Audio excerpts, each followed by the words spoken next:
The United Nations has warned that some 700,000 children are at the risk of suffering from severe acute malnutrition in Nigeria. It added that up to 2 million children under the age of 5 are likely to face the most immediate and life-threatening form of malnutrition in states like Borno, Yobe, and Adamawa, northeast Nigeria. Hello and welcome to the program Health Living on Trust Television. I'm Aisha Salihu. Today we're taking a look at the challenge of malnutrition, acute malnutrition in parts of Nigeria. And I'm in the Ministry of Health where I have with me Urapa John, and I'm a director and the head of Macronutrient Deficiency Control in Family Health Department, Nutrition Division. Good. And he's going to help us to, reel out some of these challenges and also the way forward. I mean, at what point would one say this group of persons is suffering from malnutrition or these children are malnourished? Malnutrition is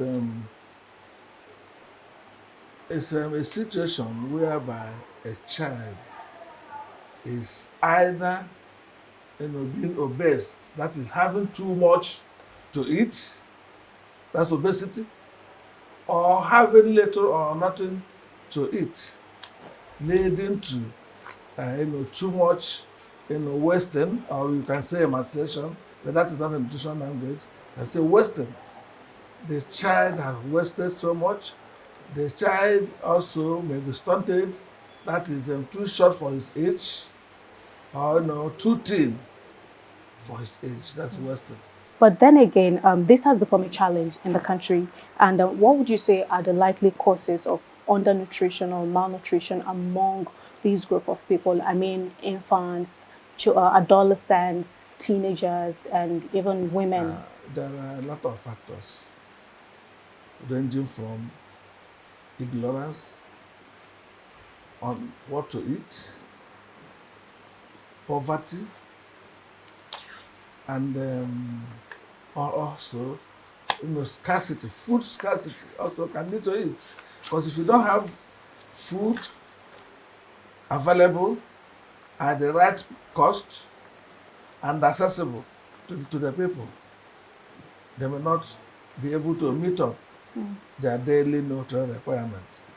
And when the child, especially the vulnerable groups, that's the under 5 or women, or women of reproductive age or lactating mothers, when they don't have enough of the nutrients they require for their daily development, they may be down with this. Even insurgency, as we see in the Northeast, where you have IDP camps everywhere, people are taken away from their homes and camped somewhere where they don't have access to farm, they don't have access to food. They are dependent on whatever that was given to them. There's no way they can have enough to address their nutrient requirement. So in that case, you will see malnutrition with setting. That is mostly undernutrition. With setting, the child will begin to waste, too thin for his age. You see stunting with setting. You even see, women of reproductive age, so they will become anemic. These are all malnourished situations. Some of them will begin to lack iron, dietary iron. So all these things will contribute in affecting the health of the children, especially micronutrients. If micronutrients are those small vitamins and minerals required by the body in minute or small quantity for proper development of the body. So where someone is lacking it, it has so many consequences. And these consequences is what we have just enumerated. It can lead to, the child being wasted. It can lead to the child being stunted. It can lead to the child, lacking uh, blood. It can lead to so many consequences. But when you come to protein or carbohydrate deficiencies, that is when you see the child suffering from what we call most times kwashiorkor or marasmus. All of these diseases for so that people can get a better understanding of the dangers that are posed by these diseases or these conditions, the consequences of not having your nutrition up to the level it is expected. Would you elaborate on these conditions amongst children, women, even lactating mothers, and all that? Okay, let us take it from this angle. We have what we call macronutrients and the micronutrients. The macronutrients are the building blocks of the body, like the proteins, amino acids, right? So when these ones are lacking in the body, you see the child will develop what I mentioned earlier. We start to suffer. That's the consequences. You begin to suffer from marasmus or kwashiorkor. The child, when you touch the body, it will depress. The child will be too weak. He cannot play like every other child. And you see the child cannot even develop like a normal child.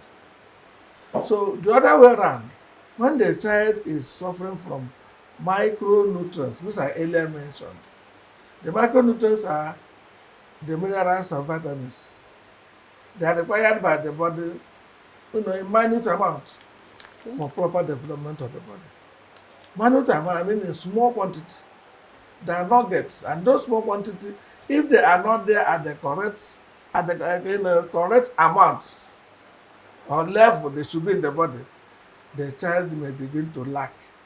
For instance, if it's vitamin A that is not in correct quantity, the child will begin to lack you begin to suffer from what we call VAD, vitamin A deficiencies, which may lead to blindness, which may also lead to the child not having a good immunity. And immunity, if you don't have strong immunity, you will suffer from a lot of illness, diseases. Anyone that comes around, your body will attract it. Then also you see some micronutrients like iron. If you don't have enough iron in the body, which is a precursor for building blood in the body, you begin to lack blood in your body. And once the person begins to lack blood in them, you say that the person is suffering from anemia, which could be dietary anemia or other forms of anemia. We also have what we call vitamin C. It's also a micronutrient. If you lack vitamin C in their body, we all know the problem. Vitamin C is very, very important for women of reproductive age and lactating mothers. Lack of it, mostly cause some consequences in the body, like folic acid too. Folic acid, we know, is very small, combined with iron, as fast as iron folic acid, which government gives freely to pregnant and lactating mothers in the hospital. So anyone will lack, or the victim lack, it has a consequence for that. So these are all various forms of micronutrient deficiencies. Even iodine, lack of iodine causes what we call goiter. You can see in the village or community, you see the thyroid gland here swelling up. It's because of lack of iodine in the food, the person, on the diet of the individual. But then what would you say is the standard or global best practice and recommendation for a country like ours to achieve stable nutritional balance across board? A lot of strategies have been set up to address some of these things. A lot. Governments, in their infinite wisdom, came up with what we call fortification, industrial fortification of some of our products. Fortification just means addition of micronutrients or nutrients to improve the nutrient existing in those foods. But this is done industrially. That was why in Nigeria, if you look at within the last 10 or 15 years, we will see some products, we said this product is mandatory fortified. Government said every flour coming in or produced in the country must be fortified with vitamin A. That's why you can see that flour with I logo, which shows vitamin A. It's for us to consume these foods so that we will have additional supply of vitamin A in our food. We also have iodine in the salt. This iodine in the salt is to help us to address the iodine deficiency, which is the results to goiter. Right? We also supplement iron folate, which we give free at antenatal health facilities. And you remember, some few years, even presently, twice a year, you see health workers visiting homes, giving children vitamin A supplementation. Maybe you must have seen them. So they give them vitamin A capsule so as to make up the daily required amount of vitamin A they need. Because the food we consume does not contain enough of these nutrients for us. Right? Yes, okay. Then for instance, the pap that we give to the child. If this pap is not fortified, you continue to give that the child pap, you see that the child will begin to develop deficiency, become malnourished, either kwashiorkor or marasmus will develop. Because that pap alone cannot supply the daily micronutrient requirement for that child for a healthy living. So what do? Government said, okay, you can improve this pap now by adding what we call macronutrient powders. These macronutrient powders are distributed free of charge in the country. It contains 15 essential minerals and vitamins. And when you add it, when you consistently add it to the child's food, the child will develop normally and survive. What other interventions is government or has government put in place or putting in place to ensure that this acute malnutrition that we are at the risk of at the moment in the country, in parts of the country, we're able to find a way around it and move us from there? Apart from government, even what about the efforts of both at national and subnational levels, at international organizations and private other support system that we can have, a cohesion of all of this to achieve what we hope to achieve? Yeah, thank you very much for that. You see, government alone cannot achieve or, address this issue of malnutrition. So that is why we are always in collaboration with our partners, either international, or donor, or local partners, to make sure that the issue of nutrition is addressed in this country. Now, you are asking what are other things government is doing. Yeah, for the already malnourished child, government has a strategy of treating them. As a commodity we call RUTF, ready to use therapeutic food. This is used to treat an already malnourished child, some child, severe acute malnutrition child. So these commodities are used at health facilities.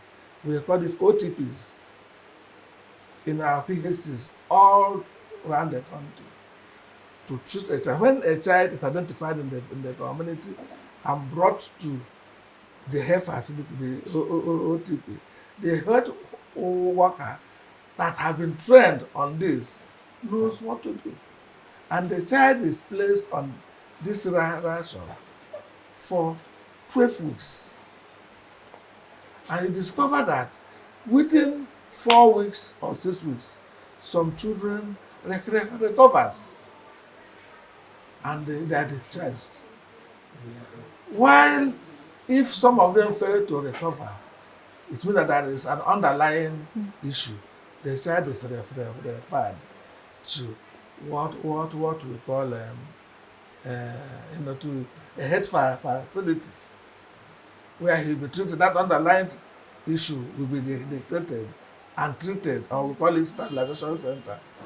And then thereafter, they are turned back to the health facility to collect this RUTF, which is given by the mother at home. Thank you so much. We have been speaking with Chief Europa John, who is a director at the Federal Ministry of Health here, and he's been talking about the issue of acute malnutrition. The program continues shortly. Stay with us.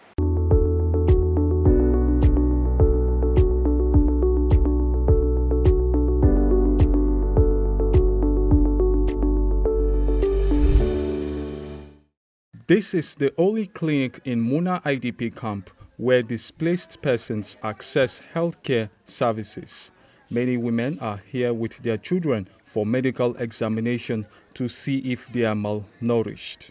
The facility since the beginning of the year has recorded 703 cases of malnourishment and is still counting. Yagana Bakura said she is not surprised her child has the symptoms because the camp has not been provided with food and other needs for a long time. We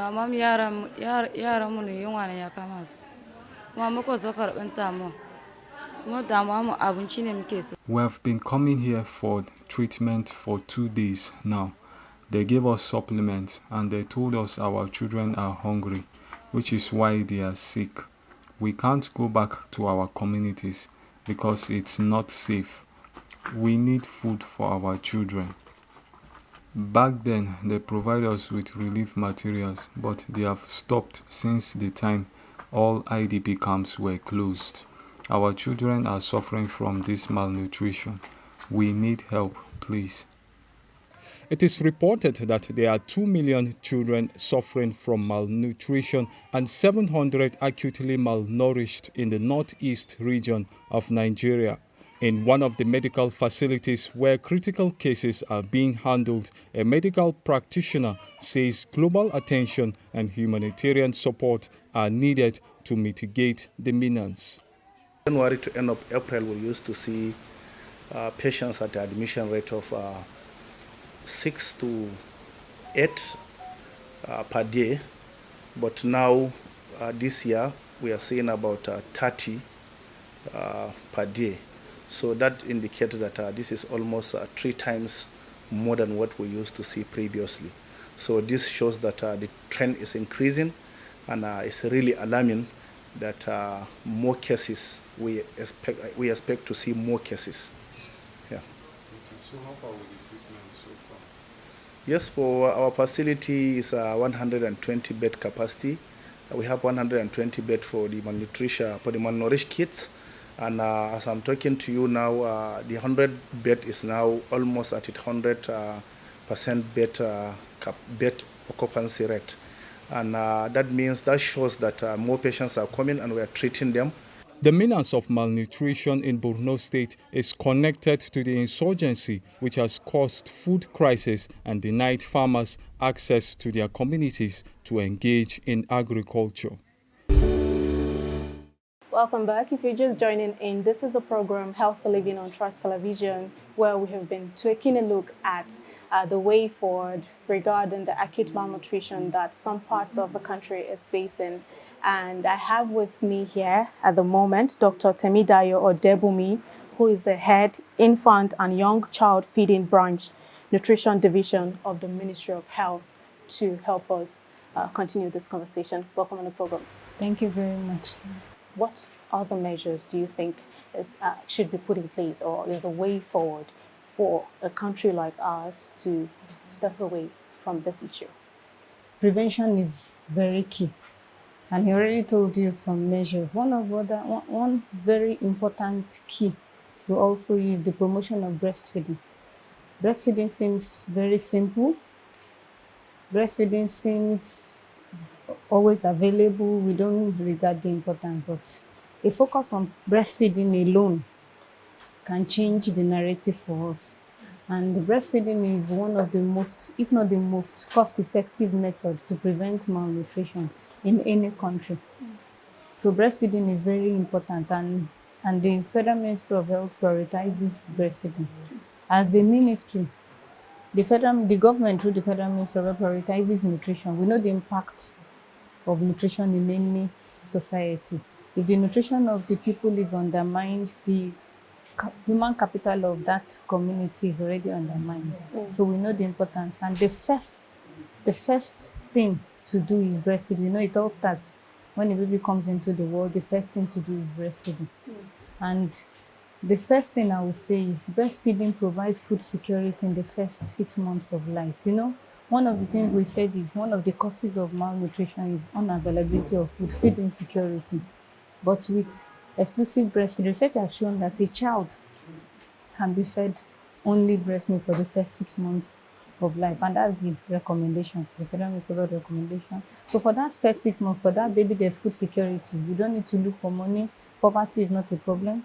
You don't need to even reduce costs for the families. So I understand that many people believe that breastfeeding is the mother's job alone. And does a woman actually need support to breastfeed? Thank you for that question. Breastfeeding, people think breastfeeding is the woman's job, but for a woman to actually breastfeed optimally, by the word optimal means as in breastfeed according to recommendations, she needs support. And she needs support we have a whole group of actors involved in this. The woman's job is to breastfeed, but she needs support, number one, from the partner, that's from the husband. You might ask me how, since she's the one that has the breast and is breastfeeding the baby. But from right in the home there, remember that this baby needs to be breastfed. If she will be practicing exclusive breastfeeding, which is only breast milk for the first 6 months of life, that means she will breastfeed day and night. And she will breastfeed on demand. We recommend breastfeeding on demand. That is, anytime the baby needs to be breastfed, you breastfeed. She will need support in the home with house chores, with taking care of older siblings. Then she also needs that emotional support. She needs someone to pat her back and let her know she's doing a good job. Let her know, you know, women need there's this emotional feeling of, oh, I'm doing so much, nobody cares. That will encourage her. Then she also needs support from the health workers, from the health system generally. At the facility, when she goes to register for antenatal, she needs to be well informed about what breastfeeding is. For example, a first-time mother, not only the first-time mother, she needs to know what breastfeeding entails, what to expect during delivery, what to expect the first hour. She needs to know that this baby needs to be put to breast within the first hour. So she's already excited, getting ready for breastfeeding. So the health worker supports her. When she delivers, irrespective of the mode of delivery, whether spontaneous delivery or cesarean section, the health worker is there by her side to help her put the baby to breast. She also needs support from colleagues. For a working mother, she needs support from colleagues at the workplace. She needs support from her workplace. She needs a breastfeeding-friendly environment. If there's a crèche available, even if there's no crèche, there might be a nursing room where she can go to nurse the baby, or express milk. She needs support from the society. Public places can help. Supermarkets. I've entered a supermarket in Abuja here where I saw a nursing corner. I was so impressed. So To breastfeed on demand, you need that support. She enters a very busy supermarket, baby is crying, she needs to breastfeed. Just a corner designated for nursing mothers where she could have the privacy to sit down and nurse her baby. So she needs support from the entire community, trade unions, everyone has a role to play to support breastfeeding women. Regarding infant feeding, what is the Federal Ministry of Health doing to ensure that this is optimal? Okay, I'll begin by telling you the national recommendations. Okay, the Federal Ministry of Health recommends for infant feeding. The Federal Ministry of Health recommends early initiation of breastfeeding within the first hour of birth. That is, breastfeeding started, the child must be put to breast within the first hour of birth. Then exclusive breastfeeding for the first 6 months of life, meaning only breast milk, no water, no added fluids, except drugs recommended by a doctor. And continued breastfeeding for up to 2 years or beyond, with the addition of adequate complementary foods from 6 months, appropriate for age. And the Federal Ministry of Health, to achieve this, we know that mothers need support, as I said before. So the starting point is ensuring that health workers are adequately trained. To support someone, you need some information. You need to be equipped to be able to support them. And the starting point for us, and every actor is important, but for us, the health workers are very important. And presently, the Federal Ministry of Health just concluded the review of our maternal, infant, and young child nutrition training manuals. And we'll be starting out with the national training of trainers, training health workers across the nation to ensure that these health workers, their capacities are built, and they will then be able to support mothers and be able to train community volunteers at every level, such that not just at national level, state, at the grassroots also. And let me also add that for breastfeeding, another thing that undermines breastfeeding is the unethical marketing of breast milk substitutes. That's infant formula. There's a national regulation on that, on marketing of breast milk substitutes, and the agency that has the mandate to implement that is in NAFDAC. So we're working very closely to ensure that is implemented, the code is not violated, so that mothers are protected. Thank you very much, Dr. Temidayo Odebumi, who is the head of Infant and Young Child Feeding Branch, Nutrition Division of the Ministry of Health. Thank you very much. With that, we've come to the end of the program, but remember, to eradicate acute malnutrition in Nigeria, it has to take collective effort. Even apart from food security, there has to be that right information given to people so they know the way forward and what to do and what not to do. For comments, contributions, and suggestions on this episode, do well to subscribe and follow us across all of our social media platforms. I'm Aisha Salihu. Thanks for watching.